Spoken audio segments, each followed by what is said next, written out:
hi, welcome to Onboarding in Lockdown.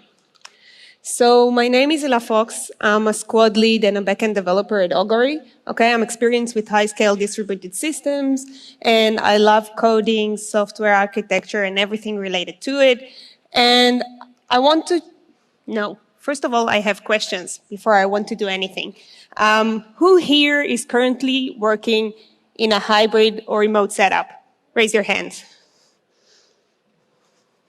A good bunch. Who started a new job since COVID? Yes. And who onboarded a new employee in this environment? Awesome. So I think you all know how important this is. It's different. It's not the same like it used to be. So I'm going to talk about my onboarding process using my journey and talking about what worked and what didn't, and a list of do's and don'ts that we can do also going forward to onboarding into leadership. Cool. So before I talk about do's and don'ts and the journey and everything, I structure a lot of things using RAMP. RAMP is I'm excited. Breathe, I wrote it on my hand. Okay, so AMP is a motivation theory created by Daniel Pink. Okay, he's saying that the three most important pillars for someone to be motivated are autonomy, mastery, and purpose. But I think we all know we can't take the relationships out of it. Okay, so we added the relationships and we have RAMP, and this is how I'm structuring a lot of things here. So it was important for me to explain it. Okay, so a successful onboarding, what it is for me. I want to feel connected to the people, and I also want to be connected to my managers. I want to gain independence, right? And I want to gain confidence. I want to be able to make decisions. I want to learn the technology, and I want to learn the product, but also I want to understand the business and understand the strategy. So I know what I want to gain. Let's see what actually happened. I started working in Augury in the middle of the first lockdown here in Israel. So it was crazy, and I myself am a crazy hypochondriac, so extra crazy. And I had my equipment shipped home, and I think I didn't even set foot in the office for the first few days. So the first few weeks, a lot of Zoom sessions, my first task, joining my team. Okay, took me about a month to feel autonomous. And I think like autonomous in this stage is basically knowing who to ask what, Still took me another whole month to feel emotionally connected to the people that I'm working with. It took time. So things were different. Let's dive into it. The hybrid and remote setup has its specific struggles, right? And for specific struggles, I have specific questions. How do I create relationships, and how do I create trust? Because trust is something so important when we're not sitting together. How do I gain confidence when the people I depend on are not with me? How do I enhance my skill set, to add value to the company? And how do I identify those opportunities to generate the impact that the company hired me to do, right? So I have those questions. And I'm gonna dive into a list of do's and don'ts, from some for the employee, some for the employer. Let's just start. So relationships, the thing that got hurt the most when we moved to the hybrid setup, right? So the first tip is fake it till you make it. And if you're gonna take just one thing from this talk, is that, because I'm not talking about faking something that you know or don't know. I'm talking about your confidence. I'm talking about how you present yourself to others. Fake it a little bit until you make it. I just pretend that people are my friends. And then in the end it just becomes this. Okay, so give yourself the opportunity.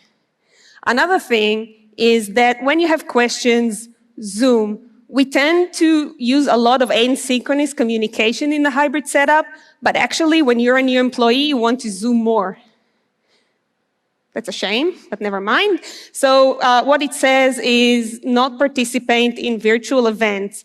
And what I'm trying to say here is that you're not too cool None of us are too cool to actually join the virtual coffees and meetings and parties. It's our opportunity to actually have unstructured conversations, to learn each other's hobbies.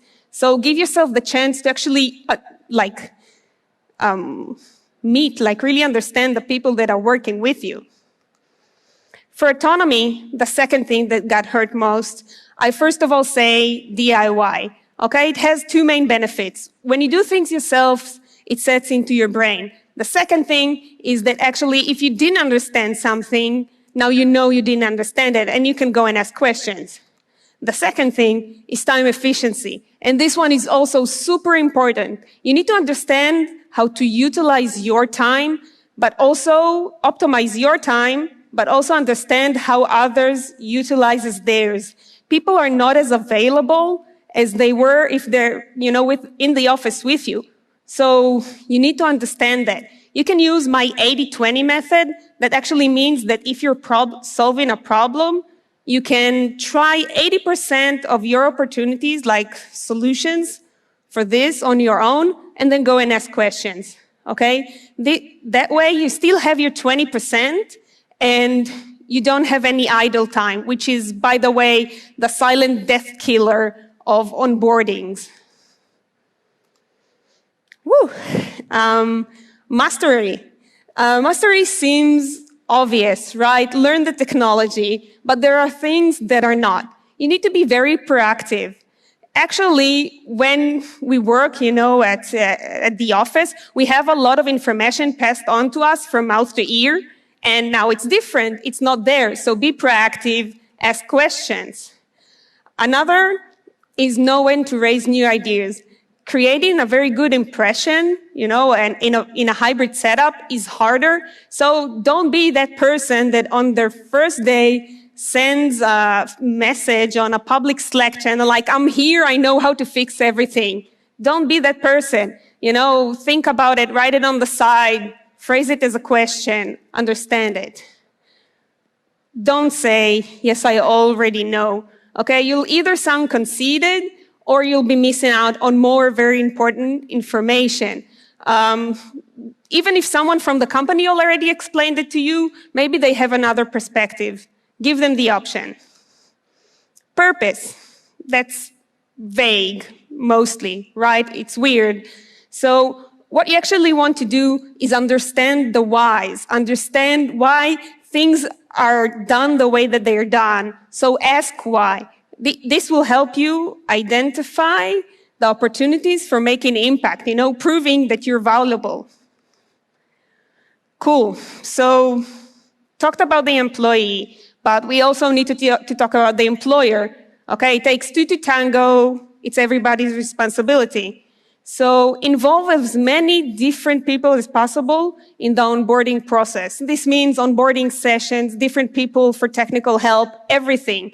Just give them the opportunity. Add virtual mingling events, okay?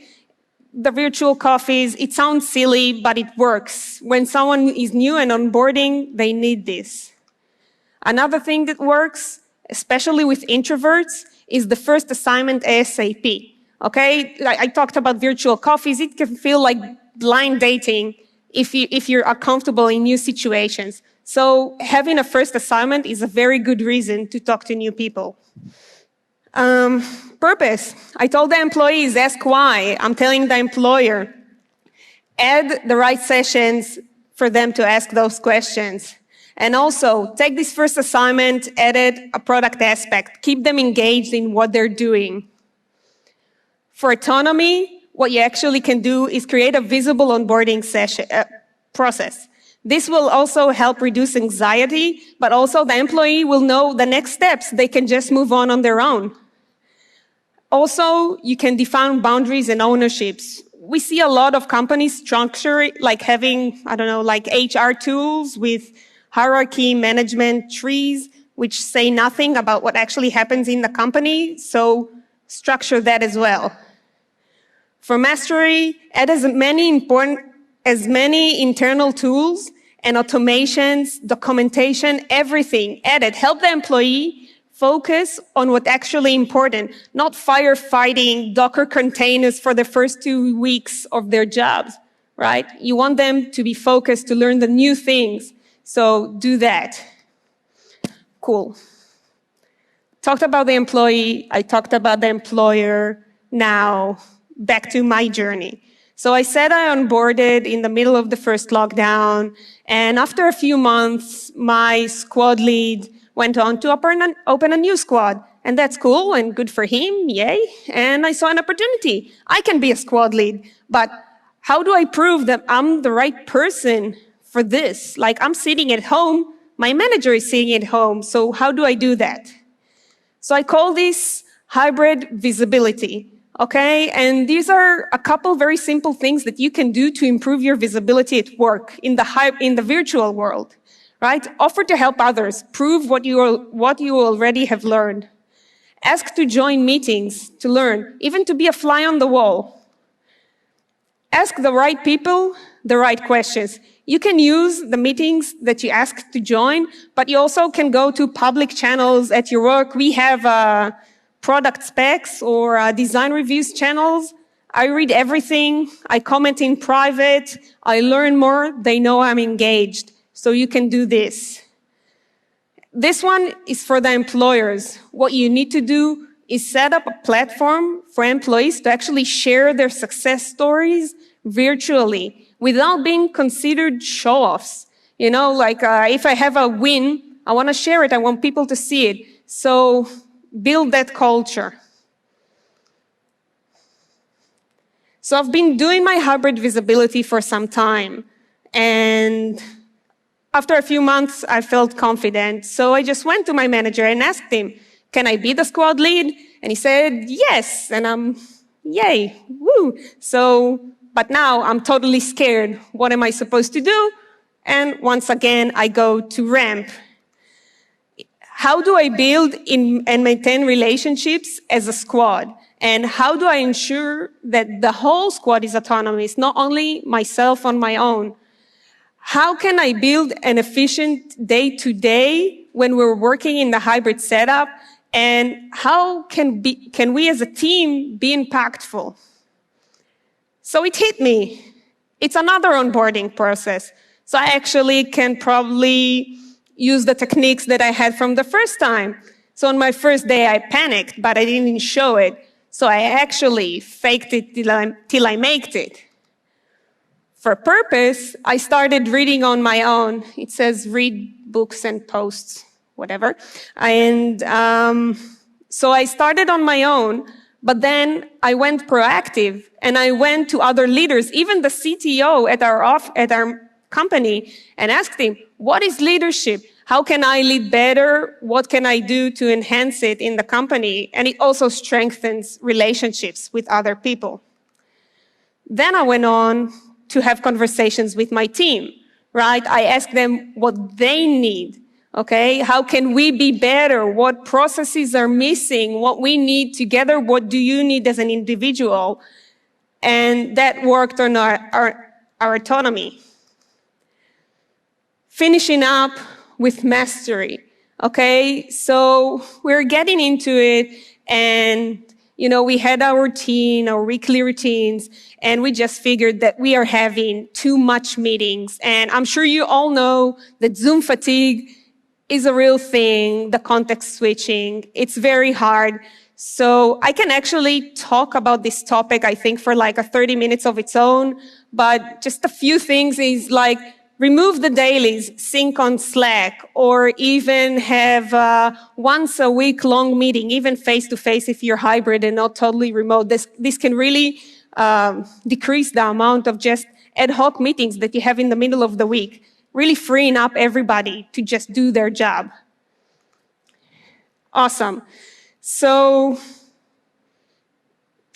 after some time, I felt confident, and I was like, okay, I think I can do this. So key takeaways, and this went faster than I expected. So for the employee, fake it till you make it.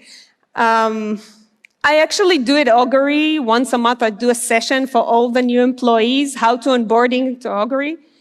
And there were 150 people that joined the company after me. And I just want to say, it's not you, it's all of us. It's weird for everyone. We've never done this before. So give yourself time, and it will sort itself out. Be nice, be humble, and ask questions. Okay? Focus on your time efficiency. This is crucial for your fast onboarding. For the managers, okay, the onboarding process is also an emotional journey. Don't take it out. Focus on relationships.